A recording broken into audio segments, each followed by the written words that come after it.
Good morning, good evening. जब भी आप ये वीडियो देख रहे हैं तो आज हम जो अपनी हिस्ट्री नोट्स की सीरीज कर रहे थे उसमें आज हम सेवेंथ चैप्टर जो कि इंपीरियल कैपिटल विजयनगर एम्पायर के रिगार्डिंग है, आज हम वहां पे पहुंचे हैं। ऑल्दो इस चैप्टर से रिलेटेड या फिर किसी भी क्लास 12 हिस्ट्री के चैप्टर से रिलेटेड मैंने 15 मिनट्स की क्विक एक्सप्लेनेशन वीडियोस बना रखी हैं जो रिवीजन के पर्पज से काफी काफी हेल्पफुल है। बट उनमें प्रॉपर नोट्स फॉर्मेट नहीं थी, वो स्लाइड्स थी। तो काफी बच्चे कह रहे थे कि हमें नोट्स फॉर्मेट में चाहिए, तो ये बेसिकली इसीलिए मैंने पूरी प्लेलिस्ट बनाई है कि आपको नोट्स में हेल्प हो जाएगी। तो ये प्रॉपर नोट्स का स्ट्रक्चर है। तो इससे पहले के 6 चैप्टर्स मैं ऑलरेडी डिस्कस कर चुकी हूँ। अगर आपने वो मिस कर दिए हैं तो आप प्लेलिस्ट से या फिर जो भी पुराने डिस्क्रिप्शन में मैं डाल दूंगी, आप वहां से उसको चेक कर सकते हो। तो आज हम the imperial capital Vijayanagar empire के नोट्स डिस्कस करेंगे। आई होप आपको ये चैप्टर अच्छे से समझ आ जाएगा अगर अभी तक नहीं आया है, और अगर कर चुके हो चैप्टर तो रिवीजन के तौर से हेल्पफुल रहेगी। So hello and welcome to success learning. I hope आप सब बहुत अच्छे होंगे। अगर चैनल से फर्स्ट टाइम जुड़ रहे हो तो चैनल को सब्सक्राइब कीजिएगा और बेल आइकन को क्लिक करना मत भूलिएगा, ताकि कोई भी नई वीडियो आए तो आपको नोटिफिकेशन आ जाए, अपडेटेड रहो। अगर वीडियो अच्छी लगे, कुछ इन्फॉर्मेटिव सीखने को मिले तो वीडियो को डेफिनेटली लाइक कीजिएगा। और डिस्क्रिप्शन में मैं टेलीग्राम का लिंक डाल दूंगी।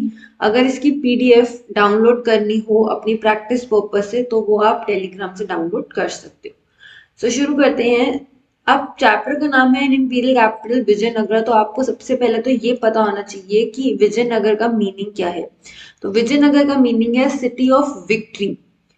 ये नेम सिटी और एम्पायर दोनों के लिए विजयनगर था। ये एम्पायर 14 सेंचुरी में हरिहरा एंड बुक्का, ये एमसीक्यू के पॉइंट से बहुत इंपॉर्टेंट है। अगर आप क्लास 12 के बाद सीयूईटी या किसी भी कॉम्पिटिटिव एग्जाम की तैयारी कर रहे हो तो मैंने उनके सारे पॉइंट्स भी इनमें ऐड किए। निष्कर्ष है हरिहरा एंड बुक्का 1336। ठीक है। द एम्पायर ये कहाँ से कहाँ तक है? अब रिवर रिवर कृष्णा नॉर्थ में और एक्सट्रीम साउथ ऑफ पेनिनसुला, ये पूरा एम्पायर यहाँ से स्ट्रेच्ड है। हम्पी की बात करें तो ये अनदर नेम है जो विजयनगर एम्पायर के लिए यूज किया जाता है। हम्पी माना जाता है कि वहां की एक लोकल गॉडेस है, गॉडेस पंपा देवी, उनके नाम से इसको डिराइव किया गया है। लोकल पीपल विजयनगर एम्पायर को हम्पी की तरह रिमेम्बर करते हैं। तो ये हम्पी या फिर विजयनगर एम्पायर एक ही बात है, बट वहां के लोकल लोग इसको हम्पी के नाम से याद रखते हैं। फाउंड मॉडर्न हम्पी जो है ये कर्नाटक में फाउंड हुआ है। तो ये भी एमसीक्यू आ सकता है कि कौन सी स्टेट प्रेजेंट डे में है, तो कर्नाटका। हमें किन से इनके बारे में पता चलता है? तो ओरल ट्रेडिशन, वहां के जो लोकल लोग हैं, जैसे हमें हम्पी के बारे में पता चला तो लोकल पीपल। फिर इंस्क्रिप्शंस, जो लिखी हुई चीजें मिलती हैं, मॉन्यूमेंट्स, वहां पर मंदिर मिले हैं, चीजें मिली हैं जो हम आगे डिस्कस करेंगे, रिकॉर्ड्स मिले हैं जो हिस्टोरियंस को विजयनगर एम्पायर के बारे में रिकंस्ट्रक्ट करने में हेल्प करते हैं। अगर हम हम्पी की बात करें तो हम्पी के खंड यानी कि ड्यून्स जो हैं, चीजें जो हैं, वो हमें तब मिली 1336 में। देखो मैंने ऊपर बताया था हरिहरा एंड बुक्का ने इसको फाउंड किया, लेकिन हमें इसके बारे में कब पता चला? हमें पता चला 1800 में। एक इंजीनियर थे कर्नल कॉलिन मैकेंजी, इंपॉर्टेंट नाम है ये। इनकी थोड़ी सी इनके बारे में है। ये फर्स्ट सर्वेयर जनरल थे इंडिया के, और 1821 अपनी डेथ तक ये इसी पोस्ट पे रहे। तो इन्होंने कॉलोनी उस टाइम पे सर्वेस किए एंड उन्होंने उस टाइम पे सोचा कि अगर हमें इंडिया के रीति रिवाज कस्टम्स वगैरह पता चलेगा तो हम अच्छे से इस जगह को मैनेज कर पाएंगे। ये ईस्ट इंडिया कंपनी के एम्प्लॉय थे एंड इन्होंने फर्स्ट सर्वे मैप जो था इस एरिया का वो प्रिपेयर किया था। किसने? कर्नल कॉलिन मैकेंजी ने। इन्होंने अपनी स्टडीज जो लोगों, जो वहां के पंडित थे, प्रीस्ट थे, उनकी जो मेमोरीज थी उनके बेस पर उन्होंने काम करना शुरू किया था। वीरूपक्षा टेम्पल और पंपा देवी की जो श्राइन है उसमें। सब्सिक्वेंटली 1856 में फोटोग्राफ्स ली गई और मॉन्यूमेंट के बारे में स्कॉलर्स ने रिकॉर्ड करना शुरू किया। ये सब 1856 में हो रहा है। इससे पहले 1836 में एपिग्राफिस्ट जो थे वो काफी सारे इंस्क्रिप्शन इकट्ठे करने लग गए थे हम्पी में जितने भी मंदिर थे। और फॉरेन ट्रैवलर्स ने जो चीजें लिखी हैं, अलग अलग जो चीजें मिली हैं, उन सबको इकट्ठा किया जाता था, तभी फाइनली 1856 में फोटोग्राफ्स वगैरह ली गई और रिकॉर्ड होने लग गई चीजें।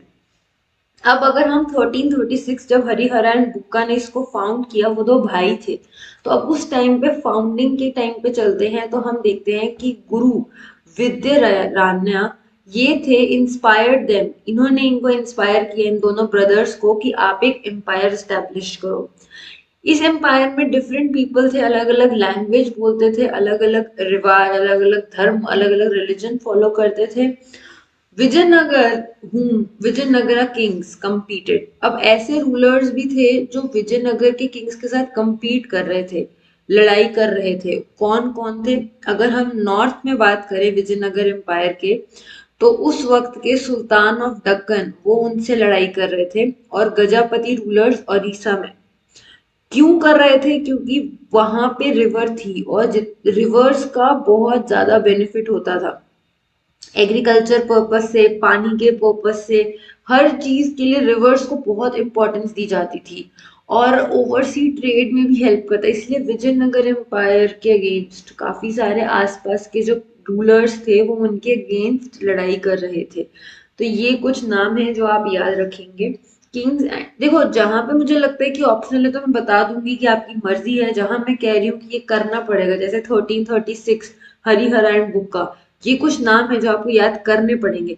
लेकिन अगर आप गुरु विद्यारण्य को नहीं याद करना चाहते तो इट्स ओके, तो कहीं कहीं पे ऑप्शनल है, कहीं कहीं पे इंपॉर्टेंट है। जैसे ये जो सुल्तान और गजपति रूलर ऑफ उड़ीसा, ये इंपॉर्टेंट है, मैं आपको बताती जाऊंगी तो ध्यान से सुन लेना। किंग्स एंड ट्रेडर्स की अगर हम बात करें तो ट्रेड ऑफ हॉर्स उस वक्त हुआ करता था विजयनगर रूल के टाइम पे। घोड़े लड़ाई के पर्पज से बहुत जरूरी हैं, ट्रैवल के पर्पज से बहुत जरूरी हैं, हथियार भी जरूरी, वॉर के टाइम के लिए हथियार भी बहुत जरूरी थे। घोड़े जो होते थे उनको इंपोर्ट किया जाता था। अरबी घोड़ा बहुत अच्छी ब्रीड मानी जाती थी, तो अरेबिया और सेंट्रल एशिया से जो हॉर्सेस होते थे उनको लाया जाता था। ट्रेड इनिशियली जो हॉर्सेस का था वो अरब मर्चेंट्स कंट्रोल किया करते थे। लोकल मर्चेंट्स जो थे वो एक मिडिल मैन का काम करते थे कि अरब से हॉर्सेस आ रहे हैं, विजयनगर आ रहे हैं, लेकिन अब इस इतने बड़े में उस टाइम पे प्लेन्स नहीं थे, तो बीच में एक मिडिल मैन भी तो चाहिए, तो उनके तौर से ये लोग वर्क किया करते थे। और उस कम्युनिटी को कहते थे कदरई चेतस। ये भी इंपॉर्टेंट है, एमसीक्यू पर्पस से आफ्टर 12th भी आ सकता है। तो कदरई चेतस उन्हें कहा जाता था। 1448 में पोर्चुगीज भी उस वक्त आने लग गए थे यहाँ पे। अब अगर हम मार्केट्स की बात करें तो विजयनगर एम्पायर में आपको स्पाइसेस, टेक्सटाइल और अदर प्रेशियस स्टोन ये सब देखने को मिलेंगे। Trade was a symbol of cities. So trade जो वहां पे व्यापार होता था वो एक सिंबल था सिटीज का, उस पूरे एम्पायर का। और क्योंकि ट्रेड से क्या होता है, पैसा आता है, वेल्थ आती है, और वेल्दी पॉपुलेशन हो रही थी। हाई वैल्यू एग्जॉटिक गुड, जब आप ज्यादा रिच हो जाते हो तो आपको जो हाई वैल्यू वाली चीजें होती हैं वो चाहिए होती हैं, और वो हर जगह पे नहीं मिलती, तो उनको बाहर से मंगवाना पड़ता है, और ये सब चीजें भी ट्रेड का हिस्सा बन जाती हैं। तो इससे क्या है, पैसा आएगा, ट्रेड होगा, और एरिया जो है वो और डेवलप होगा। तो विजयनगर एम्पायर बहुत फ्लरिश्ड एरिया था, ये आप याद रखना। अब विजयनगर के रूलर थे कृष्णदेव राय।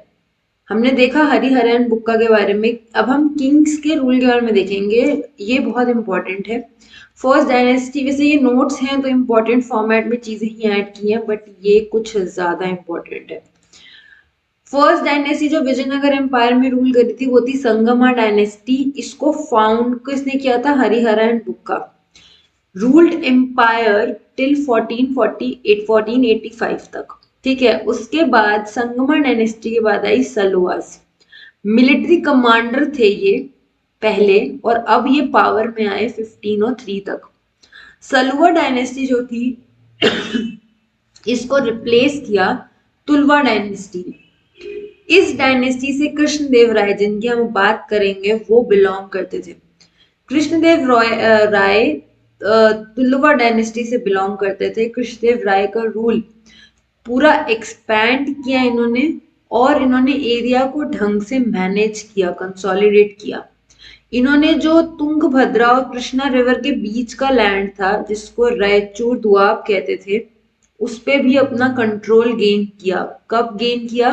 15 और 12 में। इन्होंने प्रताप रुद्र जो गजापति डायनेस्टी के रूलर थे ओडिशा के, 15 और 14 में उनको हराया, और 1520 में बीजापुर के जो सुल्तान थे उनको भी हराया। इमेजिन वो कितने पावरफुल थे। ये क्वेश्चन आता ही आता है कृष्णदेव राय के बारे में। For his rule is credited, उन्होंने बहुत बेहतरीन मंदिर बनवाए हैं, गोपुरम बनवाए हैं, और साउथ इंडियन जो इम्पोर्टेंट टेम्पल्स में आपको दिखेगा कि उन्होंने बनवाए हैं, जैसे कि ये कुछ इम्पोर्टेंट तंजावर में, और फिर सब अर्बन एक नंगलापुरम है। उन्होंने ये एरिया, टाउन जो सब अर्बन एरिया, अर्बन नहीं बट उसके थोड़ा पास का सब अर्बन एरिया डेवलप कराया था, और ये उनकी मदर के नेम पे था। तो एमसीक्यू के पर्पज से ही पूछा जा सकता है। अब विजयनगर की कंडीशन कृष्णदेव राय के बाद कैसी थी? उनकी डेथ हुई 1529 में, लेकिन उनके बाद जो इनके बच्चे आए उन्होंने विद्रोह, नायकाज ये क्या होते हैं अगर नहीं पता तो अभी मैं आगे बताऊंगी। इनको मिलिट्री चीफ भी कहते हैं। इनके अगेंस्ट ये जो किंग थे उनके अगेंस्ट ये नायकाज विद्रोह कर रहे थे। 1548 में जो एम्पायर था वो एक दूसरी लीनिएज के हाथ में आया, वो थी अरविंदु लीनिएज। ठीक है, अब लीनिएज फिर से चेंज हो गई है। तो हमने यहाँ पे देखा ये फर्स्ट डायनेस्टी थी, ये सेकेंड डायनेस्टी थी, थर्ड डायनेस्टी से कृष्णदेव राय बिलोंग करते थे, और फिर ये फोर्थ डायनेस्टी आई थी, और ये आई थिंक अभी लास्ट डायनेस्टी है। बैटल, अब ये बैटल रक्षसई तंगड़ी, ये एक बैटल हुई थी, इसको तालीकोटा बैटल भी कहते हैं। इसमें क्या हुआ था? विजयनगर एम्पायर की लड़ाई, sultan of Deccan resulted in shifting alignments. अब इवेंट रिजल्टेड क्या हुआ कि जो सुल्तान थे इन्होंने विजयनगर एम्पायर के अगेंस्ट हाथ जोड़ लिए। सबने इकट्ठे सोचा कि अब तो हमें ये विजयनगर एम्पायर को तोड़ना है, खत्म करना है। तो 1565 में एक तालीकोट जो बैटल हुई, उसमें रामा राया जो थे वो आर्मी विजयनगर की जो लीडर थे, जो लीड कर रहे थे, चीफ मिनिस्टर थे, वो थे रामा राया। ठीक है, और तो एक तरफ है रामा राया और पूरा विजयनगर एम्पायर की जो भी सेना होगी, और वर्सेस कौन है? वर्सेस वो सुल्तान ऑफ बीजापुर, और ये सारों के सारों ने अलायंस कर लिया था। तो इस बैटल को कहा गया रक्षसी तंगली, और इसमें सिर्फ सुल्तान नहीं थे, इसमें गोलकोंडा जिसको पहले कृष्णदेव राय ने हराया था ना, वो भी आ गए, और अहमदनगर वाले, बीजापुर अहमदनगर। तो इट्स लाइक कि सारी आर्मी जो थी, 3 आर्मीज वर्सेस विजयनगर एम्पायर लड़ रहा था, और ऑब्वियसली विजयनगर एम्पायर हार गया और वो लोग जीत गए, और फिर उन्होंने पूरे के पूरे जो एरिया था उसको अबैंडन करके तहस नहस कर दिया। अरविंदो डायनेस्टी खत्म हो गई and it focused on east, और अरविंदो डायनेस्टी ने उस एरिया को हार गए। सपोज ये पूरा एरिया, इस पूरे एरिया पे अरविंदो डायनेस्टी रूल करती है, ये एरिया उनके हाथ से निकल गया, लेकिन ये वाले पार्ट पे तो वो अभी भी रूल कर रहे थे, तो उस एरिया में वो रूल करते रहे। ये इतना इंपॉर्टेंट नहीं है, बट इसके ऊपर वाली बात ज्यादा इंपॉर्टेंट थी। अब सुल्तान और रायास के बीच में कैसे रिलेशन होते? राया राजा को बोला जाता है। सुल्तान जो थे उन्होंने विजयनगर एम्पायर को खत्म किया था जब 1565 तालीकोटा की बैटल हुई। तो हमें लगेगा कि उनके रिलेशन बहुत गंदे रहे होंगे, but they were not that hostile हमेशा। अगर हम कृष्णदेव राय की बात करें तो क्लेमेंट्स टू पावर, सुल्तान के टाइम में इस्टेब्लिशर ऑफ युवना किंगडम, उन्होंने इस तरीके के टाइटल लिए, किसने? सुल्तान ने, कि उन्होंने कृष्णदेव राय को इस्टेब्लिश करने में हेल्प की। सिमिलरली सुल्तान ऑफ बीजापुर जो थे, जब कृष्णदेव राय की डेथ हो गई उसके बाद जब लड़ाई कर रहे थे, उनके जो चीफ मिनिस्टर्स थे वो उनके बच्चों के अगेंस्ट विद्रोह कर रहे थे, तो सुल्तान ऑफ बीजापुर ने उनकी थोड़ी सी हेल्प की थी स्टेबिलिटी इंश्योर करने में। पर एडवांटेजियस पॉलिसीज ऑफ रामा राया, और उनके एक तरीका था रामा राया का कि उन्होंने एक सुल्तान को दूसरे सुल्तान के अगेंस्ट लड़ा रहे थे, और पर बाद में सुल्तान साथ आ गए, और फिर वो रामा राया और पूरे विजयनगर एम्पायर था वो अबैंडन हो गया, पूरा सेग्रीगेट हो गया, खत्म हो गया। अब अगर हम नायकास की बात करें तो ये नायकास कौन थे, जो मैंने आपको ऊपर बताया, जिन्होंने कृष्णदेव राय के बाद उनके जो नीचे सन्स आए, उनके ग्रैंड सन्स आए, उनके अगेंस्ट विद्रोह किया। तो विजयनगर एम्पायर में जो नायकास थे ये चीफ मिनिस्टर्स होते थे। इनको थोड़ी बहुत पावर दी जाती थी, इनके अपने किले होते थे, अपनी आर्मी होती थी, सपोर्टर्स होते थे। चीफ्स जो होते थे ये एक प्लेस से दूसरे प्लेस मेनी टाइम्स इनको मूव किया जाता था। इनका काम होता था किसानों का ध्यान देना, फसल ठीक उग रही है, हर चीज को सेटल रखना उस एरिया में। सपोज जैसे ये पूरा एरिया है, जैसे सूबास मुगल एम्पायर के टाइम पे डिवाइडेड थे, तो ठीक उसी तरीके से इन्होंने सपोज इस एरिया को इस ग्रिड में बांट दिया। तो इस एरिया में एक नायक है। अब जो यहाँ पे कुछ भी काम हो रहा है, टैक्स इकट्ठा करना है, अपना फोर्ट बना रहे हैं, फसल पेजेंट्स जो ग्रो कर रहे हैं उनको ध्यान देना, ये सारा काम वो नायका के अंदर है। तो इस तरीके से उन्होंने, और ये नायका होते थे तेलुगु या कन्नड़ में बात करते थे। इनका कंट्रोल, इन सब का माए बाप कौन था, वो किंग, वो इन सब के ऊपर है। बट कभी कभी ये नायका इतने पावरफुल हो जाते थे कि वो किंग के अगेंस्ट ही विद्रोह कर देते थे। अब अगर हम अमर नायकास की बात करें तो अमर नायकास कौन होते थे, ये पॉलिटिकल इनोवेशन था विजयनगर एम्पायर का।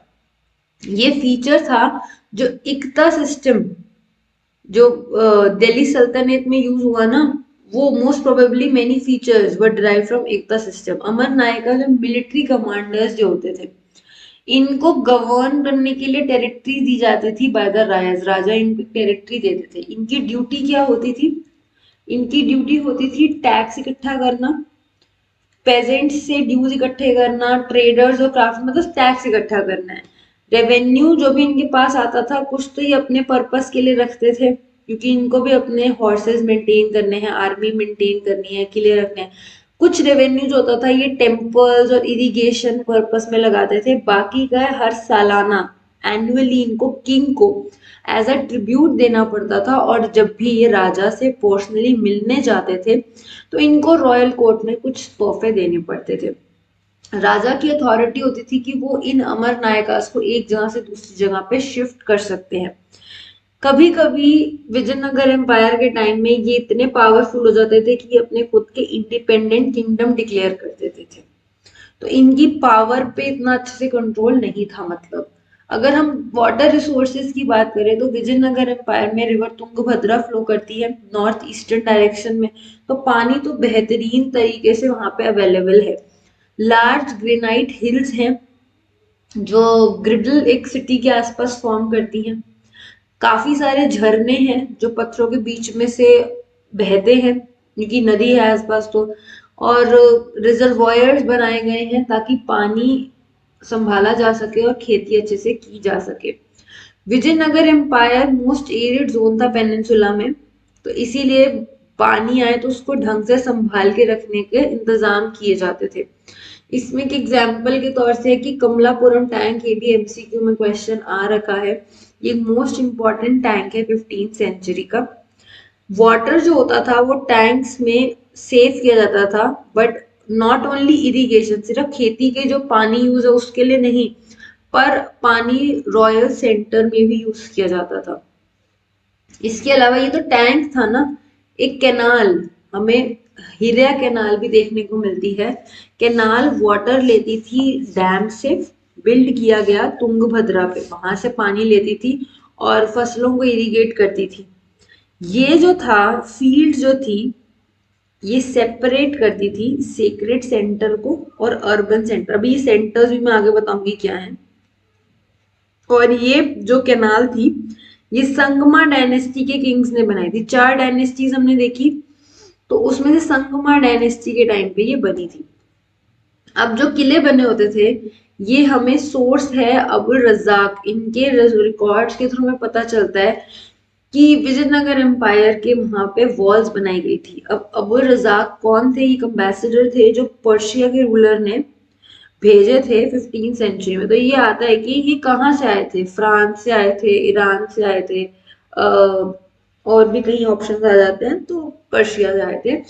तो वो बहुत इम्प्रेस हुए देख के कि 7 लाइन्स ऑफ फोर्टिफिकेशन थी। उन्होंने कहा कि जो सिटी थी सिर्फ उसको ही नहीं इन्होंने आसपास सर्कल कर रखा, पर जो फसल वाला एरिया है उसके आसपास भी इन्होंने वॉल बना रखी है, ताकि कल को अगर अटैक हो तो सबसे ज्यादा अच्छी नीति क्या एक अटैक करने वाला राजा यूज करेगा कि बाहर बैठे रहो आर्मी, अंदर के लोगों के पास पानी और खाना खत्म हो जाएगा तो वैसे ही सरेंडर कर देंगे। लेकिन अगर आपकी जमीन आपकी उसके अंदर है, वॉल्स के अंदर है, तो आप क्या करोगे, आप वहीं पे खेती करते रहोगे, आपको कोई दिक्कत नहीं होगी। तो आउटर मोस्ट जो वॉल थी वो हिल के साथ लिंक्ड थी, ठीक है। कोई मोटा या सीमेंट एजेंट को नहीं यूज किया गया था, पत्थर के ब्लॉक्स के थ्रू इनको कंस्ट्रक्ट किया गया था। इनर पोर्शन ऑफ वॉल जो था वो अर्थ पैक्ड था रबिल के साथ। स्क्वायर और रेक्टेंगल पोर्शंस बाहर की तरफ होते थे। सबसे इम्पोर्टेंट फीचर है कि उन्होंने एग्रीकल्चर, जैसे मैंने आपको बताया, खेती वाले एरिया को भी उन्होंने कवर कर रखा था, ताकि कोई भी वर्स्ट कॉन्सिक्वेंसेस हो, अगर अटैक हो तो हमारे पास खेती की जो जमीन है वो भी हमारे अंदर आती है। फर्स्ट, सेकंड और थर्ड वॉल जो थी, कल्टीवेटेड फील्ड, गार्डन और हाउसेस, वो उनके अंदर आते थे। अब एग्रीकल्चरल लैंड को क्यों इनकॉर्पोरेट किया गया होगा, ये क्वेश्चन बहुत बार आता है, इसलिए मैंने इसको मेंशन किया है। मेडिवियल पीरियड में सबसे बड़ा ऑब्जेक्टिव ये होता था कि अपने जो डिफेंडर है उसको भूखा मार दो ताकि वो एंड में सरेंडर कर दे। लेकिन अगर आप इस तरीके से महीनों तक करोगे, और सालों तक इस चीज को करना पड़ता था, क्योंकि लोग ग्रेनरीज रखते थे, राजा अपने दरबार, अपने जो उनका किला होता था उसमें एक साल का खाना जरूर स्टोर करते थे। पर उसके बाद तो प्रॉपर अरेंजमेंट किया जाता था एक साल तक का, पर उसके बाद क्या, फिर तो आपको सरेंडर करना पड़ेगा। लेकिन रूलर्स ऑफ विजयनगर ने और ज्यादा एक्सपेंसिव और इलेबोरेट मेथड यूज किया था कि जो फसल वाला एरिया है उसी को अपने अंडर कर लिया, तो जितनी भी फसल उगाता रहो फिर कोई टेंशन नहीं रहेगी। तो ये फर्स्ट लाइन ऑफ फोर्टिफिकेशन थी। सेकंड लाइन ऑफ फोर्टिफिकेशन थी जो अर्बन एरिया था, जहाँ पे अर्बन एरिया मतलब कि जहाँ पे फसल नहीं उग रही, जहाँ पे लोग सेकेंडरी या टर्शरी काम करते हैं, यानी कि राजा रहता होगा, मंत्री रहते होंगे, कारीगर रहते होंगे कुछ, तो उनके आसपास एक इनर लाइनिंग थी। थर्ड लाइन जो थी वो थी राजा का जो एरिया था वहां पे, और काफी ऊंची ऊंची दीवारें बनाई गई थी। फोर्ट, अगर आप किले में घुसोगे तो बहुत अच्छे से गार्ड किया गया था गेट से, और मेजर रोड जो थी वो बनाई गई थी। ऊपर एक आर्च तरीके की बनाई गई थी गेट्स के ऊपर। ये टिपिकल फीचर था जो तुर्किश और सुल्तान के वहां के मेथड से इन्होंने कॉपी किया था। अब अर्बन कोर की अगर हम बात करें तो यहाँ पे हमें सड़कें दिखती हैं सिटी के अंदर, और इनको इस तरीके से ट्रेसिंग पाथ बनाया गया कि कोई बाहर से अगर आए ना तो उसको वो घूम जाए, उस तरीके से उनको बनाया गया था। रोड्स के आसपास अर्बन कोर था। हाउसेज ऑफ ऑर्डनरी लोग हमें देखने को मिलते हैं। आर्कियोलॉजिस्ट कहते हैं कि fine Chinese porcelain in some areas of urban core, तो ये सजेस्ट करते हैं कि एरियाज जो अमीर ट्रेडर्स होंगे, व्यापारी होंगे, वो हमें अर्बन एरिया में देखने को मिलते हैं। टोम हो गए, मॉस्क हो गए, वो यहाँ पे लोकेटेड थे। ऑर्डिनरी पीपल ऑर्डिनरी घरों में रहते थे। और 16th सेंचुरी में पोर्चुगीज ट्रैवलर बारबोसा ने इन ऑर्डिनरी घरों को डिस्क्राइब किया है। फील्ड सर्वे इंडिकेट करता है कि वेल्स, कुएं, रेन वाटर टैंक, क्योंकि पानी संभाल के रखना बहुत जरूरी था, टेम्पल के लिए भी टैंक्स होते थे, और छोटी छोटी श्राइन्स भी हमें देखने को मिलती हैं अर्बन एरिया में। रॉयल सेंटर की अगर हम बात करें तो सिर्फ सिर्फ रॉयल सेंटर में ही हमें 60 टेम्पल्स देखने को मिलते हैं, क्योंकि राजा पैसे दिया करते थे टेम्पल्स बनवाने के लिए। टेम्पल्स बनाने से वो एसोसिएट करते थे उस चीज को, अपनी अथॉरिटी, अपनी डिविनिटी, जो राजा अपने आप को गॉड से कनेक्ट करते थे और गॉड की तरह दिखाते थे, उन सब चीजों को कनेक्ट करने के लिए वो टेम्पल्स बनाया करते थे। अबाउट 30 बिल्डिंग हमें मिली हैं जो कि शायद पैलेस हो सकती हैं। टेम्पल और सेक्युलर जो नॉर्मल बिल्डिंग के बीच में ये डिफरेंस है कि जो टेम्पल्स हैं वो इंटायरली मैसिनरी वे में बनाए गए थे, वाइल जो सेक्युलर बिल्डिंग है वो पेरिशेबल, उनमें थोड़ा पेरिशेबल चीजें भी ऐड की गई हैं। महानवमी डिब्बा एक स्ट्रक्चर है जो कि बिल्डिंग हमें मिलती है। इसको किंग्स पैलेस के नाम से द लार्जेस्ट, ये पूरे एरिया में हमें एक सबसे लार्जेस्ट स्ट्रक्चर मिला है, लेकिन ये रॉयल रेजिडेंस में नहीं है। इसमें दो प्लेटफॉर्म है, पहला ऑडियंस हॉल, दूसरा महानवमी डिब्बा, जो हमें दो स्ट्रक्चर मिलते हैं। ऑडियंस हॉल जो है ये थोड़ा ऊंचा है फॉर वुडन पिलर्स, और रेगुलर इंटरवल पे पिलर बनाए गए हैं। और इसका एक सेकंड फ्लोर भी है जिसके लिए सीढ़ियां जाती हैं ऊपर, और उनमें पिलर्स बनाए गए हैं। ये ऑडियंस हॉल है। सेकंड महानवमी डिब्बा जो है ये एक मैसिव प्लेटफॉर्म एरिया है जिसमें अराउंड 11,000 स्क्वायर किलोमीटर का और 40 फीट की उसकी हाइट वुडन स्ट्रक्चर से सपोर्ट किया गया होगा, और रिलीफ कार्विंग उसमें नक्काशी की गई है। जो महानवमी फेस्टिवल होता है, माना जाता है ये उससे रिलेटेड होगा। महानवमी फेस्टिवल बहुत इम्पोर्टेंस से विजयनगर में मनाया जाता होगा। महानवमी का मतलब होता है ninth day. Mahanavami is the mean, sorry, Navami होता है नाइन्थ डे और महानवमी 10th डे। नवरात्रि के जो बाद का टाइम होता है, ये जनरली सितंबर या अक्टूबर में इस फेस्टिवल को मनाया जाता है।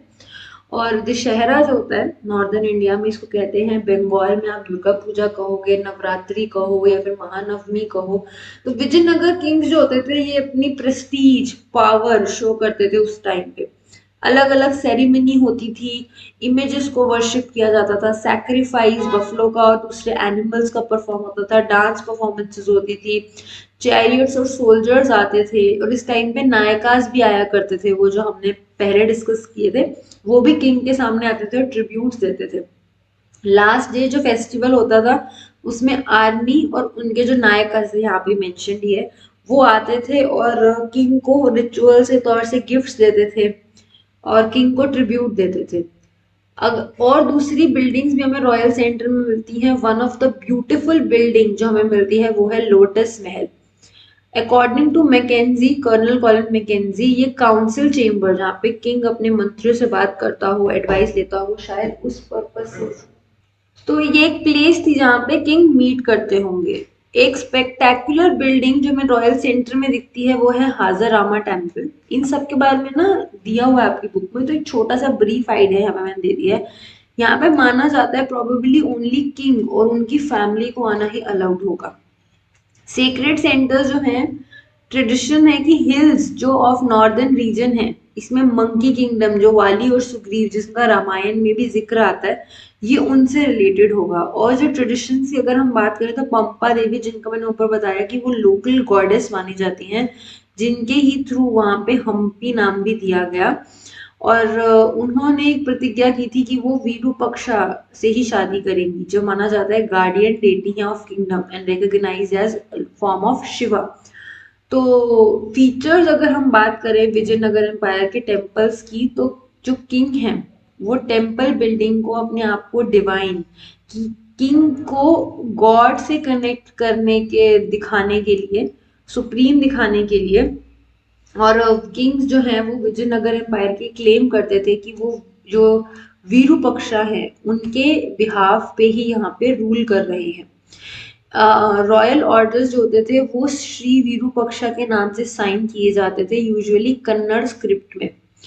और क्लोज लिंक गॉड्स के साथ दिखाया जाता था। हिंदू ऐसे अलग अलग टाइटल्स दिए जाते थे। Sanskritization of Arabic term sultan, तो king so literal means Hindu sultan. तो विजयनगर जो किंग्स थे वो ग्रांट्स देते थे कि मंदिर बिल्ड करने के लिए। टेम्पल्स जो होते थे वो developed as centres of social और कल्चरल एक्टिविटीज वहां पे होती थी।